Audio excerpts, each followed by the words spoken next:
Well,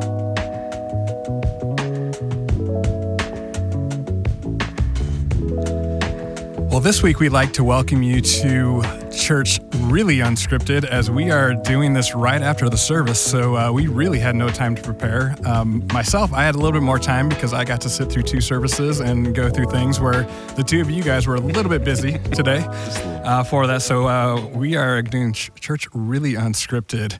And for those of you who do watch this at 1.5 times speed, I'm going to apologize up front because I talk fast sometimes, so it'll probably sound really fast. So I'll apologize right now. That's all right. I do too. Yeah. The first question really is for you, Eric.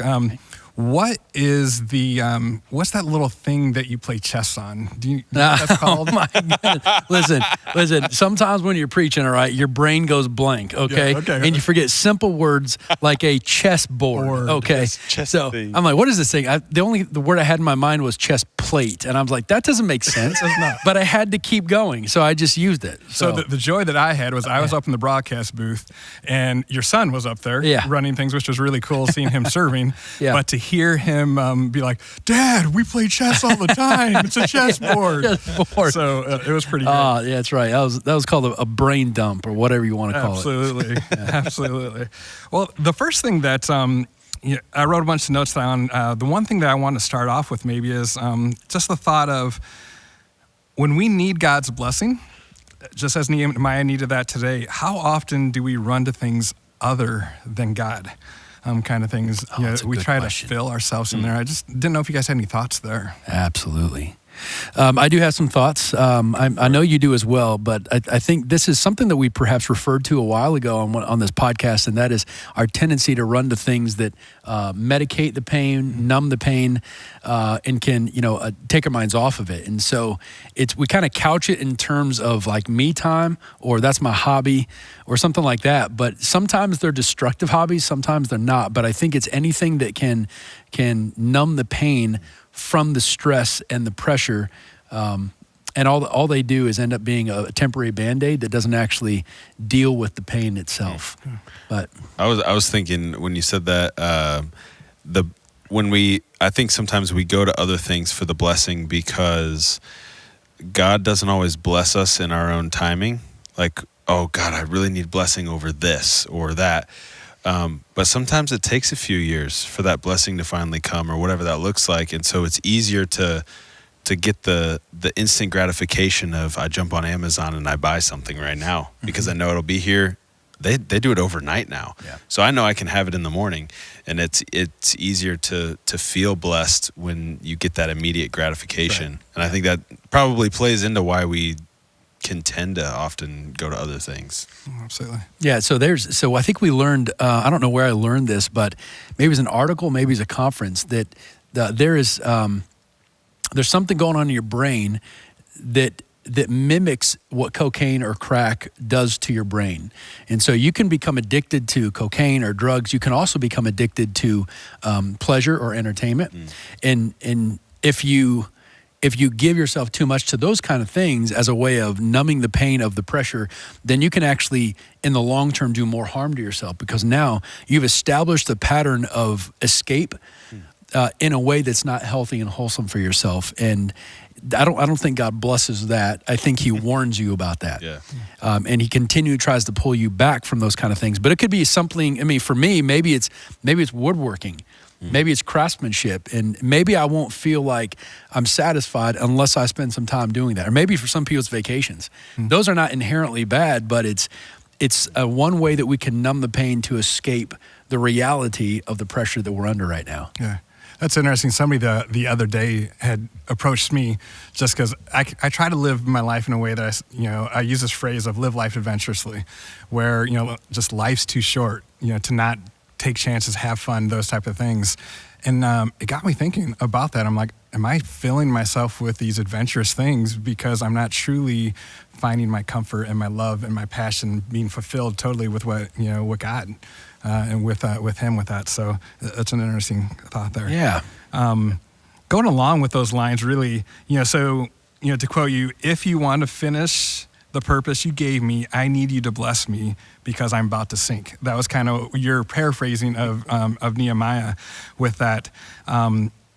my mind then went similar in another direction with that is, how often do we depend on God's power, and how often do we try to do it ourselves and do it with that? I think back to before we were brought to Fort Wayne and to Brookside, I had about a 9-month period where I was out of work.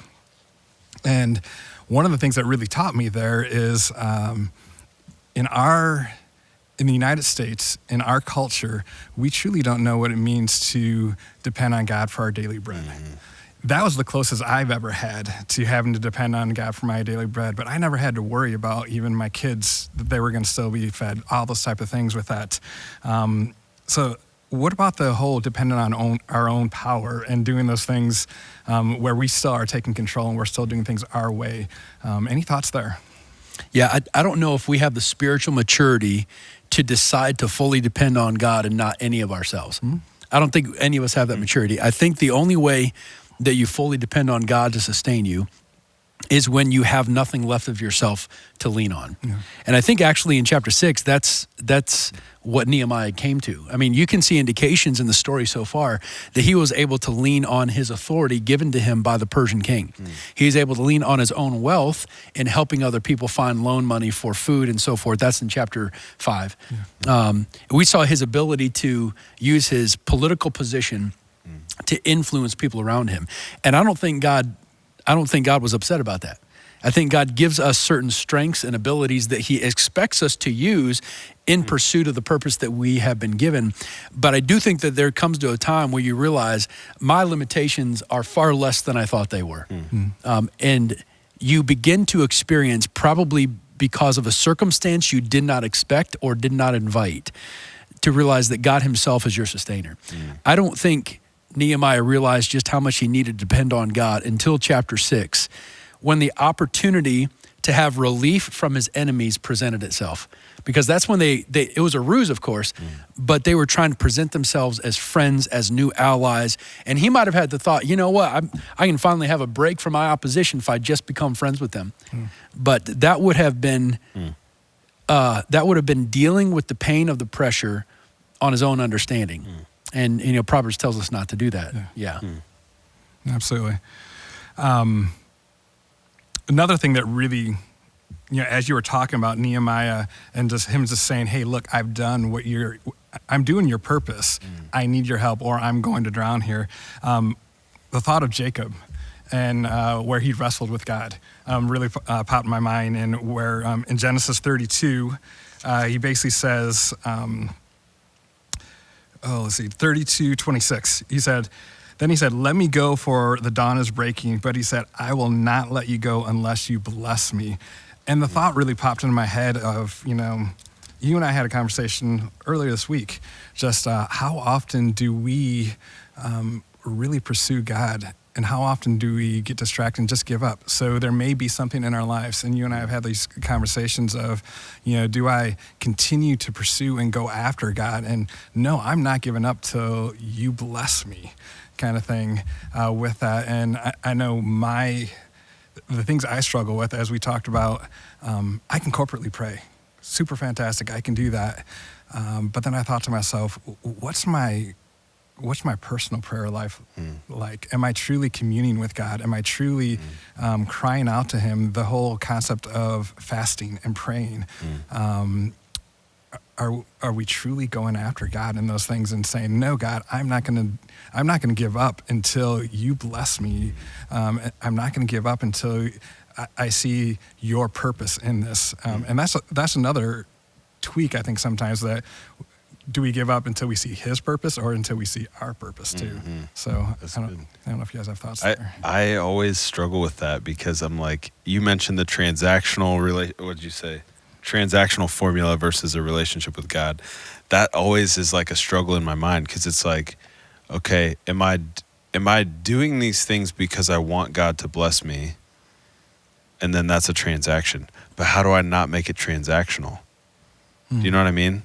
Like, I wonder, speak to that a little bit more, because I think when I hear, I'm not giving up until you bless me, like, that could create almost an arrogance in some people that's unhealthy, and the blessing won't come So how do we protect against that? Like, Oh man, what does that great look question. like?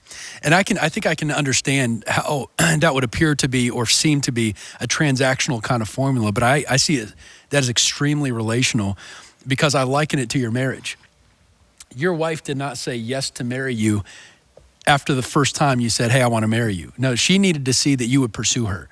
She needed to see that you would pursue her beyond any other woman, beyond any other interest, because she was looking out for any other kind of trap that would ensnare you and take your love and loyalty away from her. So I think that's what's going on is because God is such a relational God. I mean, the Bible says he's a jealous God and he will not share us with any other God. Right. And so when Jacob was wrestling with God, I think what God was waiting for is, are you willing to pursue me until you get from me what you so desire from me?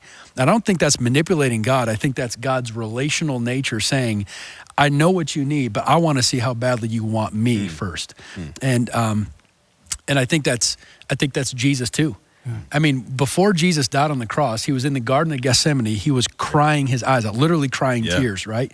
Of blood.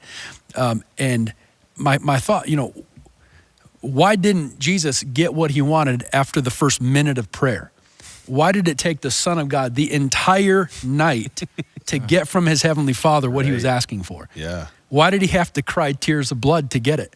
And I think it's not because he had a length of time and a certain prayer incantation to get finally from God that would unlock it's a video game, you get to unlock new levels of God's blessing. I don't think that's the way he works.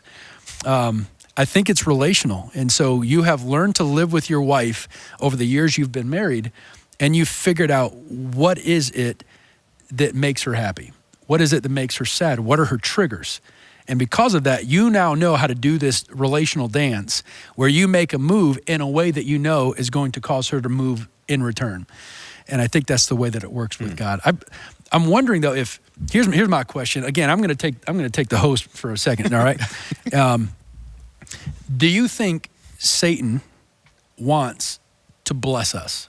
The reason I say that, in the book of Nehemiah, his enemies, again, it was a ruse, right? It was all fake. But they put off the appearance that they wanted to bless Nehemiah. Let's become friends. Let's become allies. Let's work together on this. Let's meet together. Do you think our enemy Satan wants to bless us? So the thought that comes to my mind is, I think, yes. I think it's a tool that he does to manipulate us, to distract us, to, if he can get us thinking that our life is quote unquote blessed and get our focus on those things he's blessing us per se with, then our focus isn't on God. Our focus isn't on Christ at that point. So I think he's going to use anything to steal, destroy, to manipulate us. And sometimes those great things in our lives can become barriers. And just like, we talked about, the me living life to the fullest and doing adventurous things, those aren't bad. But when it becomes so much, those are things that I need, that are strangling me, that I need to cast off. So I think he can. I think he absolutely can. Yeah, I was gonna say he's very crafty in that way. Especially in America, we have the American dream, right? The cul-de-sac house with the white picket fence and 2.5 kids or whatever. I don't have either of those things. I know you don't have kids, but that's a different story. A couple of more. Got doubled. Yeah. You've been ultimately blessed.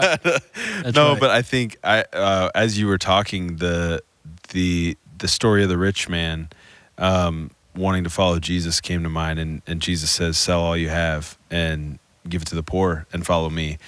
And I think that's how because I was wondering, I'm like, well, then how do we tell the difference between a blessing from God and a blessing from the enemy if they can be hand in hand, right? Like it kind of is like, well, is this, now am I going to be like, oh, is this from God or is this from Satan? And if I take, but I think it comes down to the heart posture where Jesus is saying, like, if you're willing to give up all of this material blessing and follow me, then you'll know that you're blessed. Yeah. Because the last thing I wrote down was, what does bless me mean? Yeah. That's an important question, isn't it? Because, I mean, that's where discernment has to come into play, Right. which is why that was the majority of my sermon on discernment, because I do think that Satan has the authority and wants to bless us in certain ways. I mean, that's the story of the Mountain of Temptations, right? When Jesus was tempted for 40 days, he said, all authority has been given to me. This is Satan talking. Yeah. Authority's been given to me, and I can give it to, I mean, what does he say? All these kingdoms have been given to me, and I can give them to whoever I want to. And I don't think he's lying. And I think it was given to him because Adam and Eve gave it to him in the Garden of Eden after God gave them the authority. They handed it off to Satan. So I think Satan has the authority and the desire to bless us as a way of keeping our need for Jesus hidden behind those blessings. And I think it requires discernment to... It almost reminds me of a Trojan horse. I learned this in is. history class a long time ago, and I haven't even thought about it until this moment. So that was Not as long as me. So I guess I did learn something in history class. But it's that idea of like, here's something that looks nice, like a gift, but then on the inside, it's just going to eat you apart. Yeah. And I think that's what we have to be careful of is really that discernment of saying like, okay, yeah, I can choose this job or I can stay at this job. Which one? I mean, that could be a blessing in disguise from God, or that discernment if it's telling you, hey, stay away. Yeah. The money's not worth it. It's like that discernment's really important. And I don't think it's just related to material possessions. A lot of us say, and myself and my wife included, say, you know what? It's nice to have some alone time every once in a while, And so, not to put words in your mouth, but when you say, like your wife and your daughter or something are going downtown, which is totally fine. It's like, okay, maybe I have a couple of hours to just do whatever I want to do, There's nothing wrong with that. If you say that too much, though, I think Satan's going to grab a hold of that and say, you know what? I can bless you with that. I can give you a ton of alone time. All I got to do is start to work to wedge between you and your marriage and your wife. And all of a sudden, I'm going to give you everything you wanted to, all the alone time you want through the divorce. Yeah. And I think we have to be careful of using discernment to allow Satan to prevent him from blessing us in a way that's only going to entrap us. Yeah. I think one of the kind of go along with those, where you made the comment of, boldly approach God with confidence, and the fact that sin steals that confidence with that. And in order to approach God, it requires that proximity with that.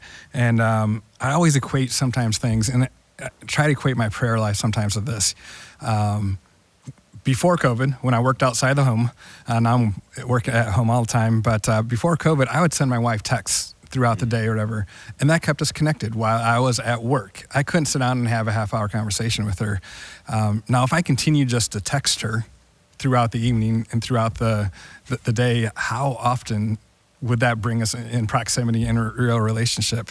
Whereas, sometimes our prayers, those quick little prayers of saying, oh, I just heard about this happening. I'm gonna pray for Pastor Eric for that. Those are fantastic. Those are like those little text prayers kind of thing or whatever. Yeah. But sometimes we just need to, pull it off and to go deeper with that. And which, like I shared with you this past week, that's convicting me right now. Of how have I really approached the throne for my family, for my wife, all those things with that, but it requires proximity. It really does. But that whole sin is stealing that confidence and that ability to do with that. It really made me think about in verse 13. He talked about where if he would have ran into the temple, what would the people following him would have thought, and as a leader in the marketplace. I was actually watching a video this week on something called the Bathsheba syndrome of the further you go up into leadership, sometimes you lose that accountability.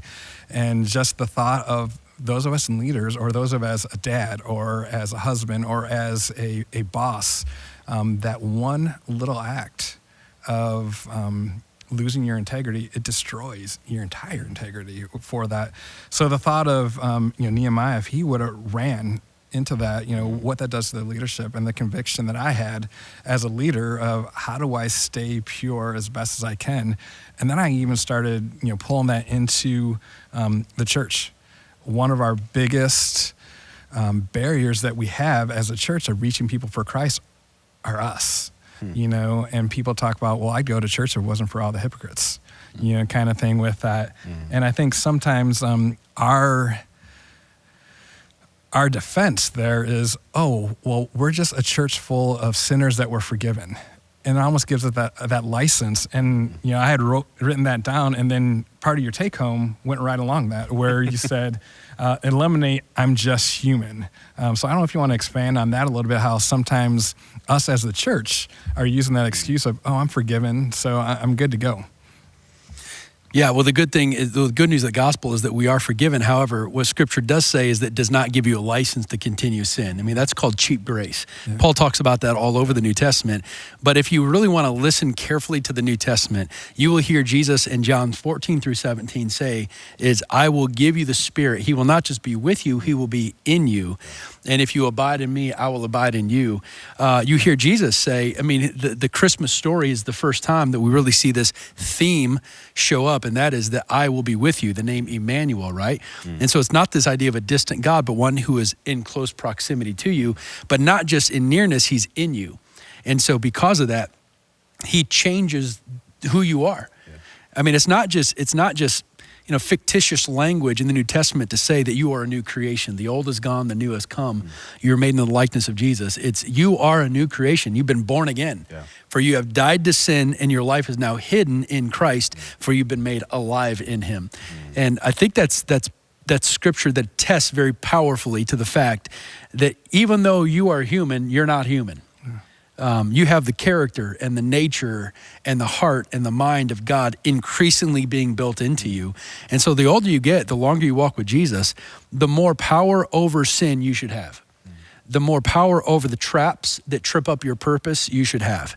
And it grieves me, and I'm sad for the people who have been a part of church or have been Christian religious for decades, and they're still struggling with the same sin. And I don't say that to shame anybody. I'm just saying it feels like I grieve the fact that they're missing out on the power of the presence of God inside them that gives them the power over sin. And so that's why I say you can't just say you're human because you're not. Absolutely. I think with that whole sin causing the separation and removing that confidence, that's obviously a tool that Satan uses all the time. I think about the confidence, the boldness, when God's getting ready to do something huge, incredible. That's when Satan puts on the full court press. Yeah. With that, being around church my whole life, the joke has always been, oh, the week of Christmas, the week of Easter, you got pastors better be lined up ready to go because Satan's going to come after you. But it does. He realizes when God is getting ready to do a huge movement, that's when he needs to go to kind of go on his full court press with that. Any thoughts on how we can be on our guard? Because I fully believe that God is doing some amazing things in this church. We have some incredible momentum, which honestly, as an elder here at the church, makes me concerned for you guys as staff members, because that means that God's going to attack your family. He's going to attack. Oh, I'm sorry. Yeah. Good catch. Woo, edit, rewind, edit. Theology going on there. No, I'm sorry. Satan's going to attack, with that. And I know that lives are being changed, in the congregation here. Any words of encouragement that you guys can give to the people listening of, hey, Satan's getting ready to come after you because God's doing some awesome things right now. I think there's two things that come to mind: to be in the Word and to be in community. And I think those two things alone help us fight our battles. I mean, we've talked about that, even having people behind your back that can help kind of watch your back, help lift your arms whenever you need it, whatever that looks like. But I think, you'll be able to withstand when you spend time with Jesus, because you'll recognize the difference between the blessings of Jesus and the blessings of the enemy, and how to fight those battles. But then also to just be in community with people that love you and care about you, and can have your back. I think that's, in the American church, I think that's where we lack the most, is that community aspect, because we are so busy that we don't take time to actually have relationship with people. And so if we can be transparent and vulnerable, I think then we're actually allowing people to help us in our struggles, in our battle. Yeah. Well, that was one of the most significant markers of the early church in the book of Acts. It said they were all together, right? Had everything in common, shared with each other. They broke bread together, studied the word of God together. I love that communal aspect. A chain is only as strong as its weakest link. And you can be in a part of a community, but if you're not doing what Ephesians tells you to do, put on the full armor of God, be on guard, for the devil prowls around like a roaring lion looking for somebody to devour. So be self-controlled, be alert. So it's not helpful to anybody to say, when Satan attacks you, you'll be fine. You won't be fine. And this is very real stuff. When he attacks, marriages fall apart. When he attacks, you break your integrity. You compromise your character. You make decisions that you will regret for the rest of your life. Just as God's blessings can be kinetic and change the world around you, so can Satan's attacks are very kinetic and change the world around you. And so it's a very big deal when we say put on the full armor of God so that you can take your stand against the devil's schemes. That's a big deal. If you're not in a community, oh my goodness, the easiest meal for a lion is an animal, a prey that is all by itself. Mm-hmm. You are a sitting duck if you're by yourself. Yeah. And so if you're not part of a Christian community, say, I can watch online and I've got a personal relationship with God, which is true, but it's in the context of community, and that'll protect you. Here's my question back at you guys. For those of us who have stepped in the traps, who have compromised integrity, who have broken character at times in our life, here's two questions. What is the larger impact in the spiritual realm of us stepping in his trap? And then secondly, is how do we get free from it? Ooh, why are you looking at me first? No.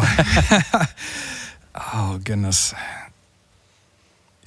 Humility and humbleness comes to my mind first. I'm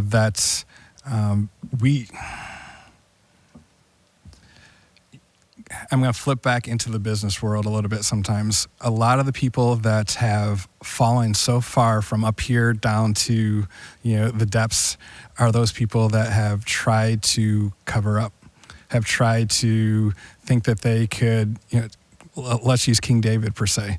King David saw Bathsheba.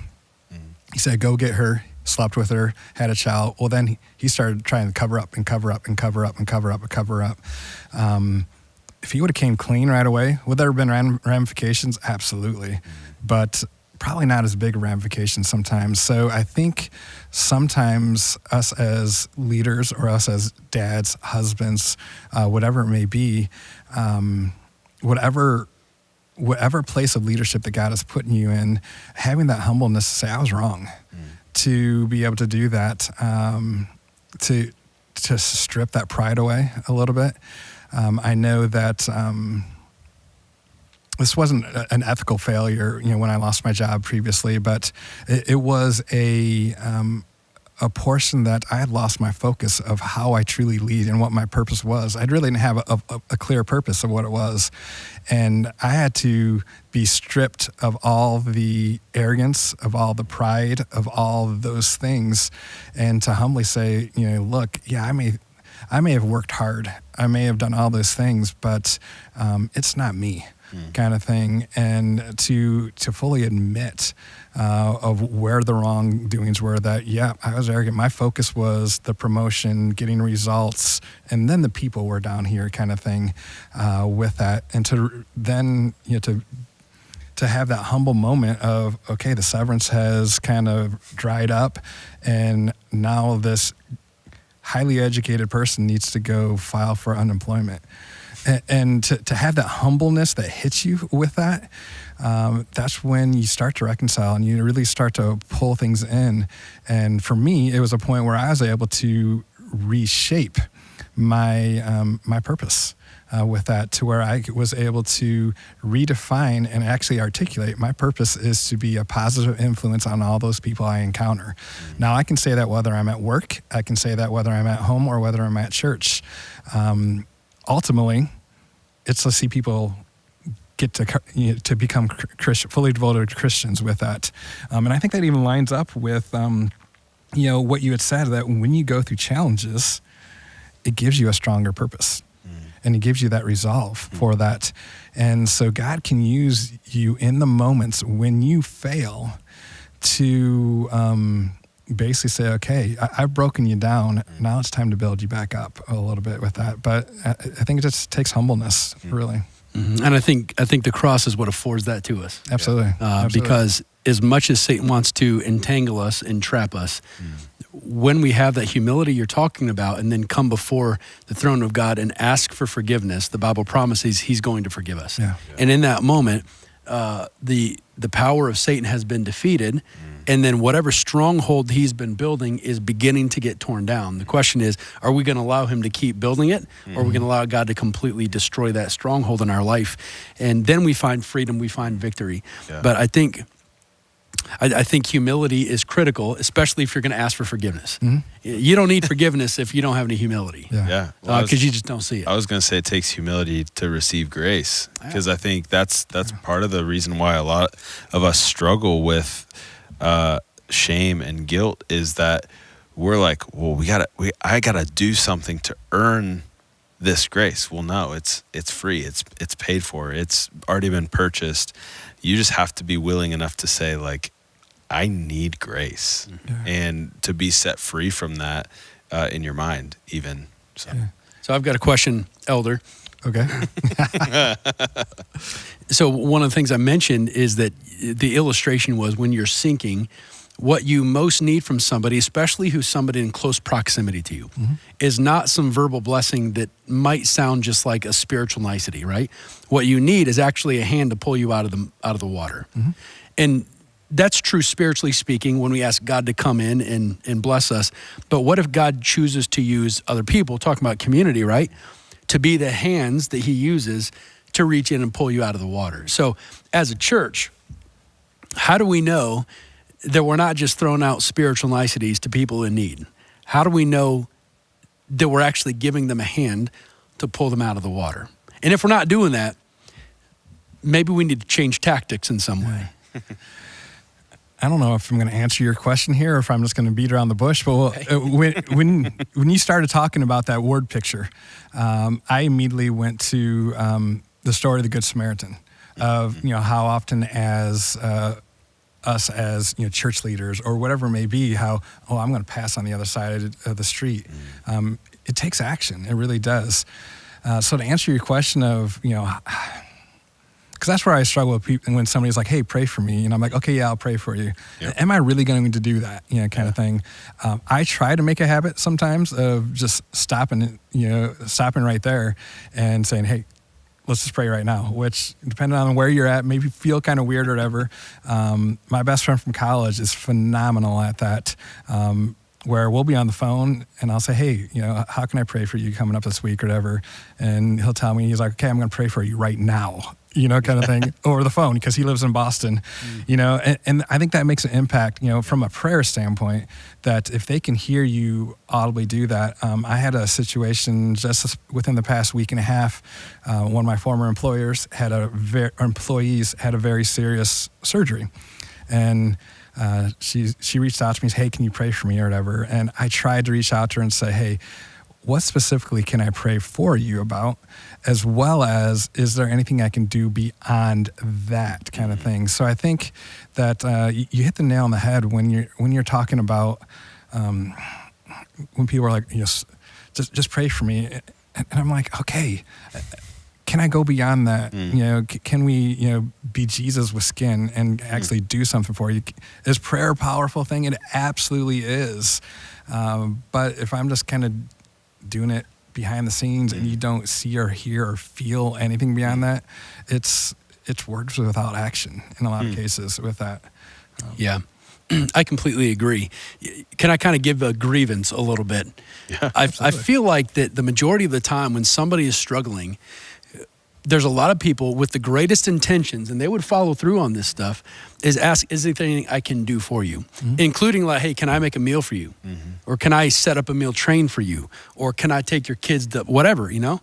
And because we're generous people, we want to be helpful, just like you talked about. Yeah. I feel like a lot of the time the response is thanks, but no thanks, I've got things covered.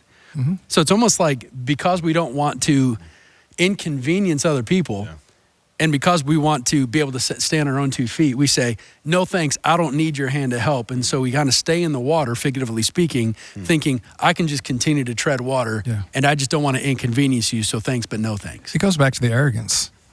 That there's not a humbleness there, a realizing it's like, I don't want people to know my dirty laundry. I don't want people to know that I'm not okay. Hey, here's a little bit of a hint.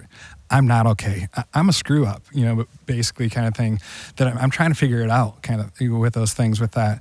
But we as a church globally, we're not good at confessing. You know, it says confess your sins to one another. When was the last time, you know, somebody came up to you and be like, hey, Eric, I need to let you know about this thing that's going on right now. No, I'm going to hide that because there's shame. Yeah. And there's pride there that doesn't want to have you think something different than me, than anything with that. So when we're in need and we are drowning and somebody tries to help, that's a pride thing if we're not willing to allow somebody to help with that. I think it's interesting that sometimes, you know, we think about what's going on in our own families and, you know, do our families even know what's going on, let alone our church family and kind of thing, you know? And, yeah, it's one of those interesting things. I think it comes down to humility and pride. I mean, we're too proud. We got this. Right. One of the things that I've found, and Katie and I have talked about this a lot, is it's one thing, like on the community side, to say, hey, can I help you with anything? Can I make you a meal, or can I whatever? But it's a different thing if you just say, hey, I'm bringing you food. Oh, yeah, that's good. Instead of, because it is a way of saying like, I see you and like, I don't even know if you need a meal, but that's what we're doing. Yeah. We're just, I am bringing you it this time, this place.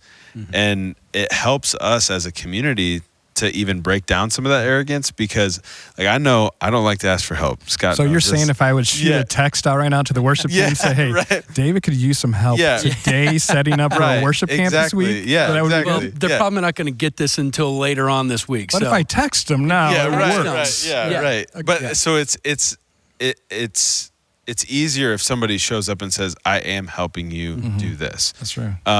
Because I don't like to inconvenience people. And I think, like for me, my driving motivation isn't necessarily I'm going to do it myself. It's more so I want them to be with their families.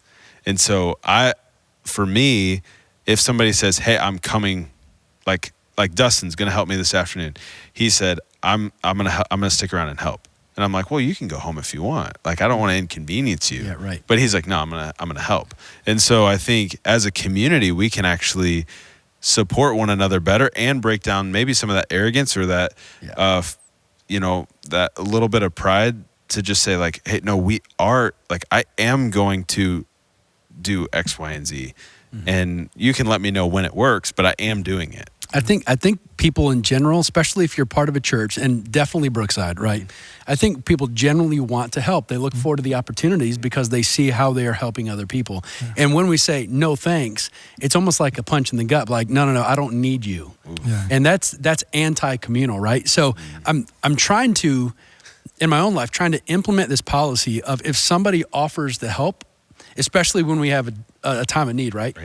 I'm trying to figure out how to say yes, even if I don't feel like I need to say yes. And I broke that. I mean, our daughter actually had a little bit of a pass out at the zoo the other day, and some people texted and said, hey, you texted and you said, hey, can we do anything for you? And I couldn't think of anything. So I said, thanks, but no thanks. But what I should have done is say, you know, I really appreciate that. If you're passing by here, maybe we could use, Arby's or something like that.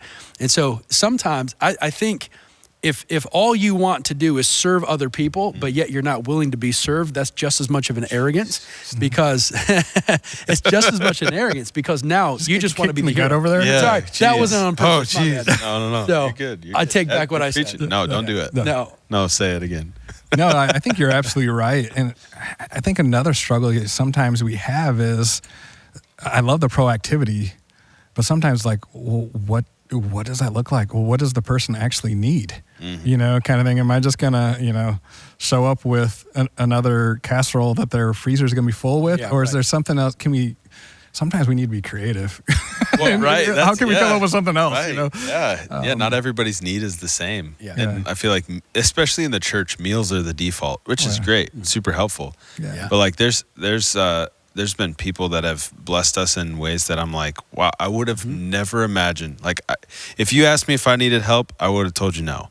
Yeah. But you went ahead and you sent me that card, and that made a difference in my family. And I'm just going to say sometimes though too is, us as American culture, again, it's really easy to send a meal or to send a gift card, or, similarly with the church, it's really easy. Well, maybe not on all the cases, but easy to write a check out and to support, something financially. Ooh.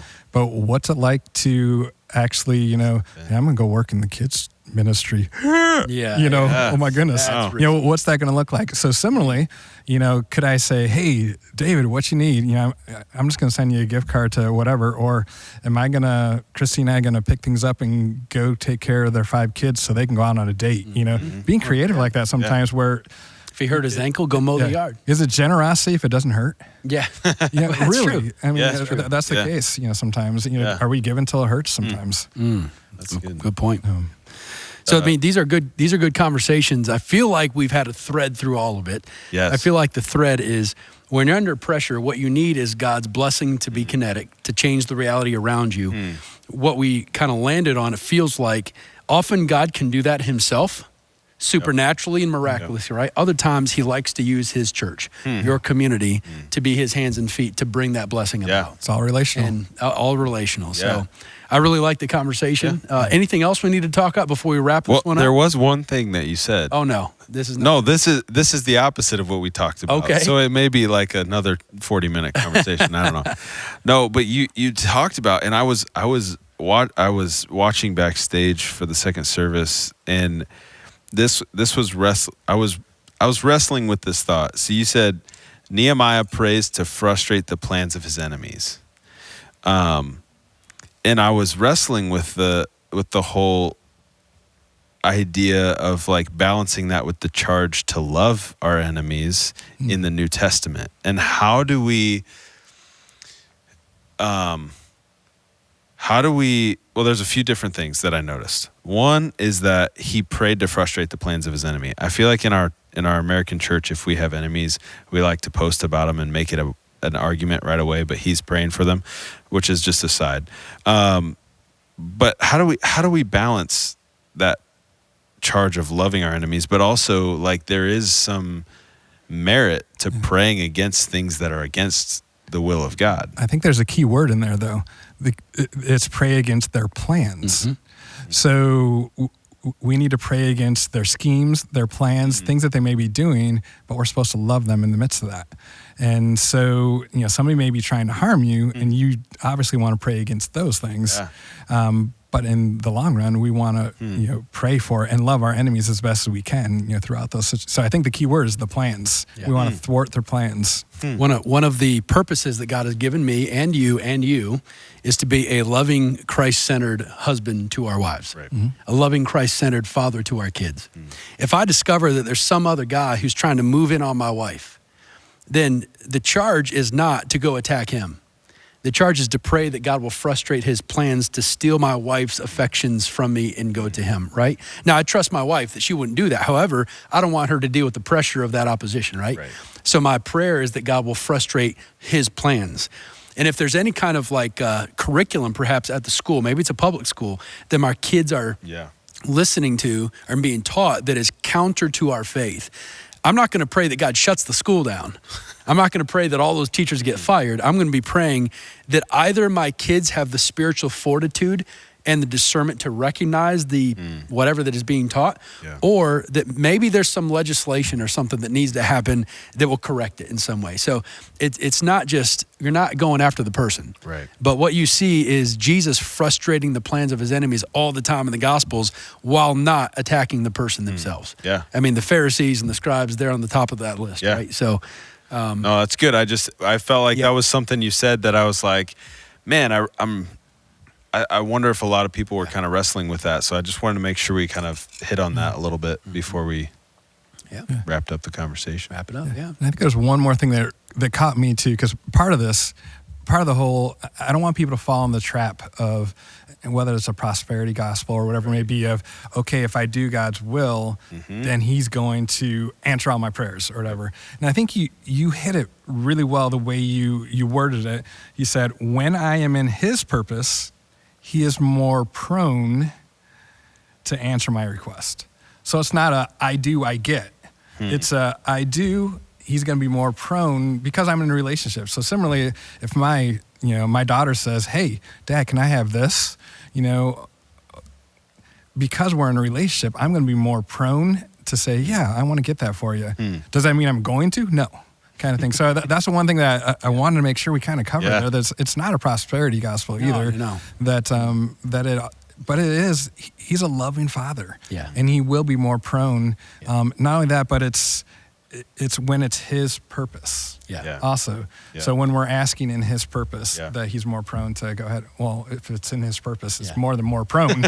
Actually, he's going to do that with that. So Right. Yeah, it's probably a waste of my time to ask God to give me that nice lake house, because I don't see how that's in his purpose for me.